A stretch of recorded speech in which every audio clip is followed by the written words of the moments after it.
Hello दोस्तों, कैसे हैं आप सब? आशा करते हैं कि आप सब बहुत अच्छे होंगे और आप लोगों की प्रिपरेशन भी बहुत अच्छे से चल रही होगी। तो डियर आज हम लोग जो लेके आए हैं ये निमी पैटर्न का क्वेश्चन है और इसमें कुछ जोड्स वगैरह या फिगर देके आपको पूछा गया है कि ये कौन-सा चित्र है या क्या ये दर्शाता है। तो आप सभी लोगों का स्किल्ड हिंदुस्तान के इस ई प्लेटफ़ॉर्म पे स्वागत है और आप लोगों के लिए आज चित्र के अनुसार ऑप्शन दिया गया है, तो आप लोग पहचानेंगे कि ये कौन-सा फिगर है। तो ये चीज़ें आप लोगों के एग्ज़ाम में बहुत आती है। तो डियर ये आपका पहला दिया गया है कि भई ये जो औज़ार है, ये क्या है? तो ये आप लोगों को बताना है कि डियर इस औज़ार का क्या उपयोग है? तो ये जो आपके सामने दिया गया है औज़ार, इसका क्या उपयोग है? तो आप लोगों को डियर दिख रहा होगा, ये है गर्म पदार्थों को पकड़ना, तारों को काटना या मोड़ना, लकड़ी से कील निकालना, बोल्ट या नट को ढीला करना और कसना। तो डियर आप लोग इसको देख रहे हैं, इस औजार को हम लोग क्या कहते हैं? पिंसर। भाई इस औजार का क्या नाम है? पिंसर नाम है। तो पिंसर के द्वारा हम लोग डियर क्या करते हैं कि कील को निकालते हैं। भाई पिंसर पिंसर के द्वारा हम लोग क्या करते हैं? लकड़ी से कीलों को निकालते हैं। तो इसका सही जवाब क्या हो जाएगा डियर? ऑप्शन नंबर सी। भाई क्या हो जाएगा? Option number C. तो आइए इसका हम लोग जवाब देखते हैं कि भाई इसका क्या जवाब है। तो भाई इसका आंसर जो है क्या है? ये लकड़ी से कील को निकालने के लिए हम किसका प्रयोग करते हैं डियर? पिंसर का। तो आप लोगों के पेपर में अगर ऐसा चित्र, ऐसा फिगर आता है तो आप लोग पहचान लेंगे। चलिए डियर, अब हम लोग चलते हैं अपने अगले क्वेश्चन पे। तो डियर ये आपका एक और फिगर दिया हुआ है। तो इस औजार का क्या नाम है? तो ये आपके सामने एक औजार दिया हुआ है, पूछ रहा है इसका क्या नाम है। भाई ये वायर स्ट्रिपर है या क्रिम्पिंग टूल है या कॉम्बिनेशन प्लायर है या डायगोनल कटिंग प्लायर है। भाई ये या डायगोनल कटिंग प्लायर है। तो आप लोगों को पता है कि भाई ये वायर स्ट्रिपर भी नहीं है, ना ही ये क्रिम्पिंग टूल है और ना ही ये डियर कॉम्बिनेशन प्लायर है। तो ये है क्या चीज? ये डायगोनल कटिंग प्लायर है। इसके द्वारा हम लोग क्या करते हैं डियर? वायर को काटते हैं और छीलते हैं। चलिए डियर, अब हम लोग चलते हैं अपने नेक्स्ट क्वेश्चन पर। तो इसका आंसर भी डियर क्या है? ये डायगोनल कटिंग प्लायर। तो आप लोग इसको देख के पहचान जाएंगे कि ये क्या है? डायगोनल कटिंग प्लायर है। डियर ये आपके सामने एक चिन्ह दिया गया है। तो इस चिन्ह का क्या नाम है? तो इसको हम लोग यहाँ से देखेंगे। भाई ये आपके सामने एक संकेतक जो चिन्ह दिया गया है, इसका क्या नाम है? तो ये क्या नाम है भाई? विद्यालय, स्कूल। आपको स्कूल तो लग नहीं रहा है ये। या गार्डेड, किसी चीज को सुरक्षित किया गया है? नहीं।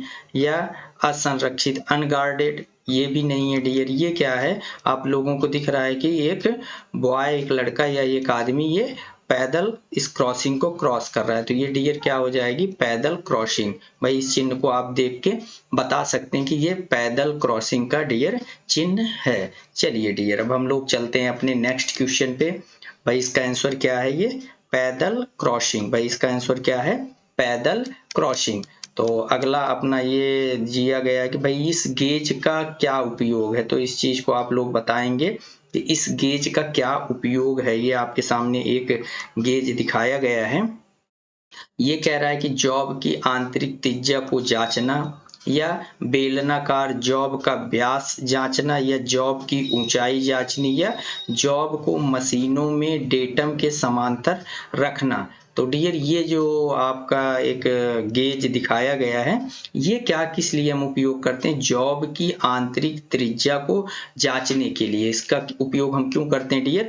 जॉब की आंतरिक त्रिज्या को जांचने के लिए करते हैं। तो आज का डियर जो हमारा क्वेश्चन सीरीज है, ये आप लोगों को फिगर बेस है। तो आप लोगों के क्वेश्चन मतलब एग्जाम में बहुत सारे ऐसे भी क्वेश्चन आते हैं कि आपको पहचानना होता है। तो इसका आंसर क्या हो गया डियर? जॉब की आंतरिक त्रिज्या को जांचना। चलिए डियर, अब हम लोग चलते हैं अपने नेक्स्ट क्वेश्चन पे। तो ये आपके सामने एक रेती दी गई है, इसे हम लोग इंग्लिश में फाइल कहते हैं। तो ये कौन सी रेती है? तो ये आपको बताना है। भाई ये कौन सी रेती है? तो पहला ऑप्शन क्या है, रास्प कट रेती, दूसरा है एकल कट रेती या दोहरी कट रेती या वक्राकार रेती। तो डियर आप लोग इसको देख के पहचान जाना, ये क्या है, अपनी रास्प कट फाइल है। भाई ये क्या है, रास्प कट फाइल है। तो इसको हम लोग हिंदी में क्या कहते हैं, रेती कहते हैं। तो डियर इसका ऑप्शन नंबर ए सही है। चलिए डियर अब हम लोग चलते हैं अपने नेक्स्ट क्वेश्चन पे। तो नेक्स्ट क्वेश्चन से जाने से पहले इसका आंसर हम लोग देख लेते हैं। इसका आंसर क्या है डियर, रास्प कट फाइल है। भाई क्या है, रास्प कट फाइल।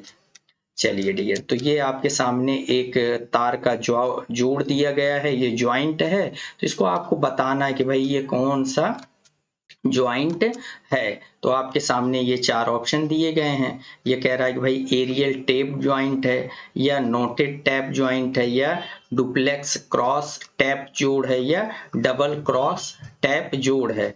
तो डियर ये जो आपके सामने ये जोड़ दिया गया हुआ है, ये कौन सा जोड़ है डियर, नोटेड टैप जोड़। भाई आपका ऑप्शन नंबर बी सही है। तो आइए हम लोग इसका आंसर देखते हैं।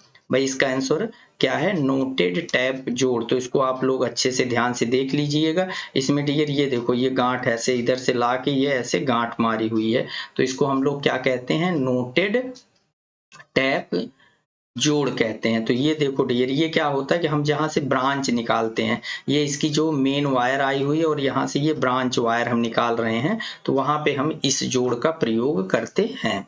चलिए डियर अगला अपना जो क्वेश्चन है कि भाई एक केबल दी गई है, तो इस केबल में ये एक्स भाग किसको इंकित करता है, तो ये आपको बताना है। तो भाई क्या इंकित करता है, ये जो आपका एक्स भाग है ये किस चीज को इंकित करता है। तो इसमें आप लोगों को इधर मैंने एक फिगर दिखा भी दिया है, और इसका एक फॉर्मूला आप लोग ऐसे याद कर लीजिए कि भाई क्या होता है, सिम्बास। क्या होता है, सिम्बास, CIMBA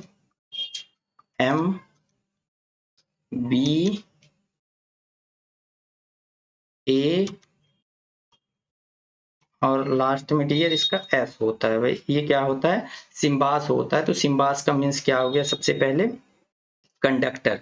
भाई सबसे पहले क्या है, कंडक्टर। तो ये आप लोगों को दिख रहा है, ये क्या है, कंडक्टर। दूसरा क्या है डियर, ये इंसुलेशन है। तीसरा ये देखो क्या है, ये मेटेलिक सीट है। और चौथा क्या है डियर, ये बीडिंग है। और पांचवा क्या है डियर, ये आर्मरिंग है। भाई ए से क्या हो गया, आर्मरिंग। और ये इस छठे नंबर पे क्या है, ये सर्विंग। यस से क्या हो गया, सर्विंग। तो ये एस किस भाग को इंकित कर रहा है डियर आपके, भाई ये किसको कर रहा है, बीडिंग को। भाई ये किसको कर रहा है, बीडिंग को। तो ये देखो आपका जो पहला ऑप्शन ए है, यही ये क्या है, बीडिंग। तो इस पर आपको यहाँ एक और चित्र है, इसमें आप लोग देखिएगा। भाई ये पहला भाग क्या है, इसका कंडक्टर है। दूसरा क्या है, ये इंसुलेशन है। तीसरा क्या है, लेड शीथड है। नंबर 4 पे डियर क्या है, बीडिंग है। नंबर 5 पे आर्मरिंग है। और नंबर 6 पे डियर क्या है, सर्विंग होता है। तो डियर ये आपका भाई ये बीडिंग देखो, सिम्बास से क्या हो गया, सबसे पहले आपका कंडक्टर, फिर इंसुलेशन, फिर आपका क्या हो गया ये, उसके बाद मेटेलिक शीट, इसको शीथड कहते हैं। तो ये क्या हो गई आपकी, शीथड हो गई। और ये क्या हो गया आपका, बीडिंग हो गया। और ये क्या हो गया, आर्मिंग और आर्मरिंग। और ये एस से क्या हो गया, सर्विंग। तो एस किसको डियर एक्स इंकित कर रहा है, ये आपके बीडिंग को दर्शा रहा है। आर्मरिंग कहाँ पे है डियर, ये वाला भाग, ये जो इसका देखो, ये जो है ये किसको दिखा रहा है, आर्मरिंग। और ये लेद सीथड किसको ये दिखा रहा है, इस वाले भाग को। ये देखो ये लेद सीथड, मतलब ये जो इंसुलेशन के ऊपर वाला भाग है, ये वाला जो भाग है ये लेड सीथड है। और ये कागज कुचालक मतलब पेपर इंसुलेशन। तो पेपर इंसुलेशन डियर ये है अपना पेपर इंसुलेशन। ये कौन सा, ये यहाँ पे ये पेपर इंसुलेशन, ये पीवीसी इंसुलेशन को ये क्या है, दर्शाता है। चलिए डियर अब हम लोग चलते हैं अपने नेक्स्ट क्वेश्चन पे। तो भाई इसका आंसर क्या सही है, बीडिंग। तो ये एक्स किसको इंकित कर रहा है, बीडिंग को इंकित कर रहा है। तो डियर अगला आपका जो क्वेश्चन नंबर 8 है, इसमें क्या पूछा है कि पिघले हुए सोल्डर। भाई ये सोल्डर की बात कर रहा है। पिघले हुए सोल्डर को बार बार पिघलाने से क्या प्रभाव पड़ता है भाई। अगर किसी एक शोल्डर पिघला हुआ है और उसको आप बार बार पिघला रहे हैं, भाई पिघला फिर वो सूख के फिर हार्ड हो गया, फिर आप उसको पिघला रहे हैं, तो क्या हो जाएगा डियर, ये आपको याद रखना है भाई। उसमें क्या हो जाएगा, उसका जो टिन का भाग है वो क्या हो जाएगा डियर, कम हो जाएगा भाई। टिन का जो उसका भाग होता है, जो आपका शोल्डर किस चीज से बना होता है, लेड और टिन से मिलके बना होता है डियर, तो उसका जो टिन की प्रॉपर्टी होती है वो चली जाती है। तो भाई जो टिन होती है, टिन को हम किस लिए प्रयोग करते हैं, वो शोल्डर हमारा मुलायम बना रहे, और लेड उसको हार्डनेस प्रदान करता है। तो टिन किस लिए होता है, उसको मुलायम करने के लिए। अगर हम बार बार डियर उसको गर्म करेंगे, बार बार गर्म करेंगे, तो उसके अंदर से जो सॉफ्टनेस है वो धीरे धीरे डियर क्या हो जाएगी, खत्म हो जाएगी। तो इसका आंसर भी हम लोग देख लेते हैं भाई। इसका क्या आंसर है कि टिन का भाग कम हो जाता है। तो आंसर नंबर आपका ए ही सही है कि भाई अगर हम बार बार उसको किसी भी पिघले हुए शोल्डर को बार बार अगर पिघलाएंगे तो उसमें टिन का भाग कम हो जाएगा।